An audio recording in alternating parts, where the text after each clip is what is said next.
တာရုလေးတစ်လုံးရဲ့တန်ဖိုးဗုဒ္ဓဘာသာဖြစ်ရတဲ့ခမရတို့ပုဂ္ဂိုလ်တွေအတွက်တာရုလေးတစ်လုံးရဲ့တန်ဖိုးနှလုံးသွင်းမလို့တည်သွားပိတ်တာဖြစ်လို့တာရုမခေါ်နိုင်တဲ့လူတွေကျွတ်ဘူးဗျတာရုခေါ်နိုင်တဲ့လူမှကျွတ်တယ်ဆိုတာဘယ်လိုလုံးဆိုတာရုတန်ဖိုးကိုသိတဲ့လူမှတာရုခေါ်နိုင်တာနော်တချို့ခမရတို့ကြားဦးမှာပဲကန္နိုင်ဆရာတော်ဘုရားကြီးစာအုပ်တွေတောင်ပါသေးတယ်ဆရာတော်ကြီးတောင်မြုပ်ဥပိ္ပန္ဒရာပေါ်လမ်းလျှောက်နေနောက်ကသူ့เจ้าမကြီးကနောက်ကနေလိုက်ပြီးတော့အရှင်ဘုရားအမြဝေပေးအောင်လို့ပြောတယ်တဲ့သူเจ้าမသိသွားပြီဟဲ့ဘယ်သူလုံးဆိုတပြီးတော့เจ้าမပါဘုရားဟဲ့ဘာဖြစ်လို့လို့တပြီးတော့မကျွတ်ဘူးဒီနားမှာရှိနေတယ်ဘာဖြစ်လို့နေရမကျွတ်ရတော့ဟိုတနေ့ကနေအတွက်ရေသက်ချအမြဝေပြီးပြီဟုတ်တယ်တဲ့အဲ့ဒါတပြီးတော့တငယ်ချင်းတွေနဲ့ပါသွားလို့သာဓုခေါ်ဖို့မရှိဘူးတဲ့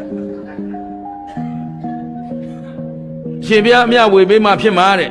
ဆိုတော့အမြဝေတော့သာဓုခေါ်တယ်ရပြီဖျားရှင်ဘုရားရပြီကျွတ်ပြီအเจ้าမဲ့တွေမဟုတ်ဒီလိုဝတ္ထုတွေအများကြီးရှိတယ်ပေတဝတ္ထုတွေမှာအများကြီးရှိတယ်ဒါပေမဲ့အဲ့ဒီသာဓုအကြောင်းကိုသိမှခင်ဗျားတို့သာဓုခေါ်နိုင်တာသဘောပေါက်လားဘယ်တော့အမြဝေတော့ဒီအိန္ဒိယသေရအထွက်ကိုမသွားဘူးဘယ်ထွက်မဲ့သူသာဓုခွာကောင်းမှန်းကိုမသိဘူးရှင်းမလားသဘောပေါက်ပြီ